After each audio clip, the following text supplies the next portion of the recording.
स्वस्तार्क्ष्यो अरिष्टनेमि स्वस्तिनो बृहस्पतिर्दधातु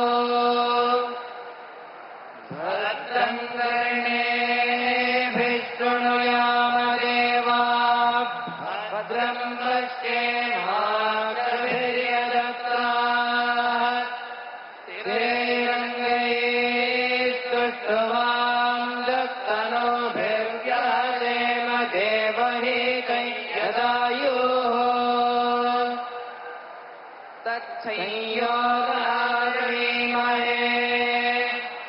गातयज्ञाय गातयज्ञपतये स्वस्तिरस्तु नः। मुझे इसके पहले भी ये सौभाग्य प्राप्त होता रहा है। कनकदास जी को नमन करने का सौभाग्य मिला है। साथियों, भगवान श्री कृष्ण के उपदेश, उनकी शिक्षा हर युग में व्यवहारिक है।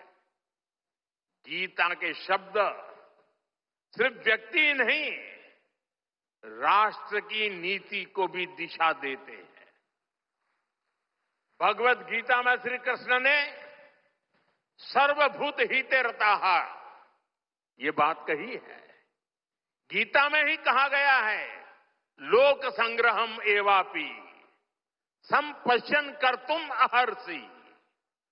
इन दोनों ही श्लोकों का अर्थ यही है कि हम लोक कल्याण के लिए काम करें। अपने पूरे जीवन में जगत गुरु मध्वाचार्य जी ने इन्हीं भावों को लेकर भारत की एकता को सशक्त किया। साथियों, आज सबका साथ, सबका विकास, सर्वजन हिताय सर्वजन सुखाय, ये हमारी नीतियों के पीछे भी भगवान श्री कृष्ण के इन्हीं श्लोकों की प्रेरणा है। भगवान श्री कृष्ण हमें गरीबों की सहायता का मंत्र देते हैं और इसी मंत्र की प्रेरणा आयुष्मान भारत और पीएम आवास जैसी स्कीम का आधार बन जाती है। भगवान श्री कृष्ण हमें नारी सुरक्षा, नारी सशक्तिकरण का ज्ञान सिखाते हैं और उसी ज्ञान की प्रेरणा से देश नारी शक्ति बंधन अधिनियम का ऐतिहासिक निर्णय करता है। श्री कृष्ण हमें सबके कल्याण की बात सिखाते हैं और यही बात वैक्सीन मैत्री, सोलर अलायंस और वसुधैव कुटुंबकम की हमारी नीतियों का आधार बनती है। साथियों, श्री कृष्ण ने गीता का संदेश युद्ध की भूमि पर दिया था और भगवत गीता हमें ये सिखाती है कि शांति और सत्य की स्थापना के लिए अत्याचारियों का अंत भी आवश्यक है।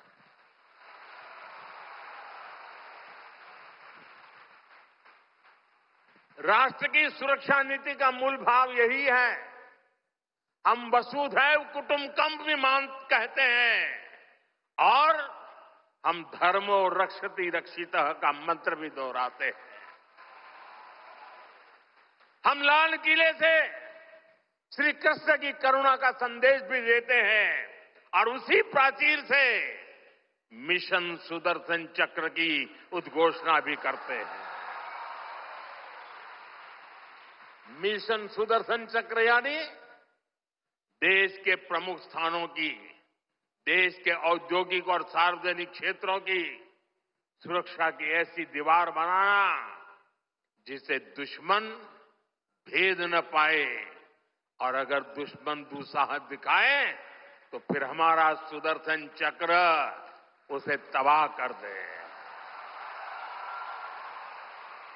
साथियों, ऑपरेशन सिंदूर की कार्रवाई में भी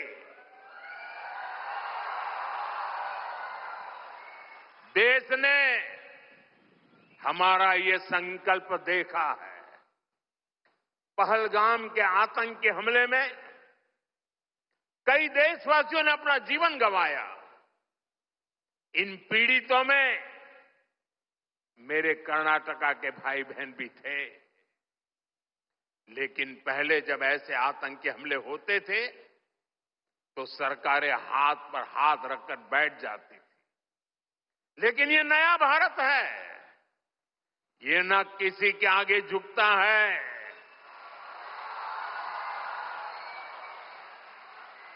और न ही अपने नागरिकों की रक्षा के कर्तव्य से डिगता है। हम शांति की स्थापना भी जानते हैं और शांति की रक्षा करना भी जानते हैं। साथियों, भगवत गीता हमें कर्तव्यों का, हमारे जीवन संकल्पों का बोध कराती है, और इसी प्रेरणा से मैं आज आप सभी से कुछ संकल्पों का आग्रह भी करूंगा।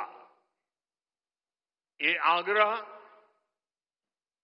9 संकल्प की तरह है जो हमारे वर्तमान और भविष्य के लिए बहुत आवश्यक है। संत समाज जब इन आग्रहों पर अपना आशीर्वाद दे देगा तो इन्हें जन जन तक पहुंचने से कोई रोक नहीं पाएगा। साथियों, हमारा पहला संकल्प होना चाहिए कि हमें जल संरक्षण करना है, पानी बचाना है, नदियों को बचाना है। हमारा दूसरा संकल्प होना चाहिए कि हम पेड़ लगाएंगे। देश भर में एक पेड़ मां के नाम अभियान को गति मिल रही है। इस अभियान के साथ अगर सभी मठों का सामर्थ्य जुड़ जाएगा तो इसका प्रभाव और व्यापक होगा।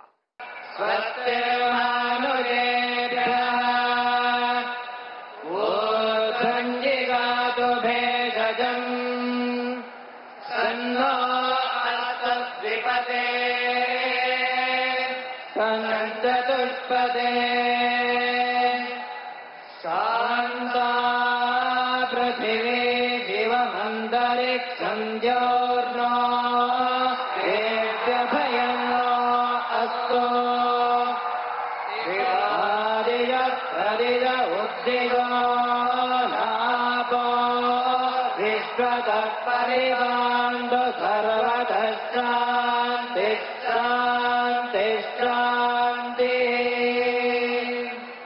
ಪರಮ ಪೂಜ್ಯ ಶ್ರೀಪಾದಂಗಳವರು ಸನ್ಮಾನ್ಯ ಪ್ರಧಾನಮಂತ್ರಿಗಳಿಗೆ ನಮ್ಮೆಲ್ಲರ ಪರವಾಗಿ ಆತ್ಮೀಯವಾದ ಸ್ವಾಗತವನ್ನ ಪುಷ್ಪದ ಮೂಲಕವಾಗಿ ನೀಡ್ತಾ ಇದ್ದಾರೆ. ನಾವೆಲ್ಲರೂ ಕೂಡ ಸ್ವಾಗತದಲ್ಲಿ ಭಾಗವಹಿಸ್ತಾ ಇದ್ದೀವಿ. ಪರಮ ಪೂಜ್ಯ ಶ್ರೀಪಾದರಿಂದ ಸ್ವಾಗತ. जगतगुरु श्री श्री सुखदेव तीर्थ स्वामी जी, जगत नायक माननीय प्रधानमंत्री श्री नरेंद्र मोदी जी को माल्यार्पण करते हुए सुगंधिम पुष्पमाल्यानाम क्रांतिवर्धकम श्रीवर्धनम. ಆಗಮಿಸಿದಂತಹ ಪ್ರಧಾನಮಂತ್ರಿಗಳಿಗೆ ಹಾಗೂ ಎಲ್ಲ ಗಣ್ಯರನ್ನ ಆತ್ಮೀಯವಾಗಿ ಸ್ವಾಗತಿಸ್ತಾ ಇದ್ದಾರೆ ಧರ್ಮಸ್ಥಳದ ಧರ್ಮಾಧಿಕಾರಿಗಳಾದ ಡಾಕ್ಟರ್ ವೀರೇಂದ್ರ ಹೆಗಡೆ ಅವರು.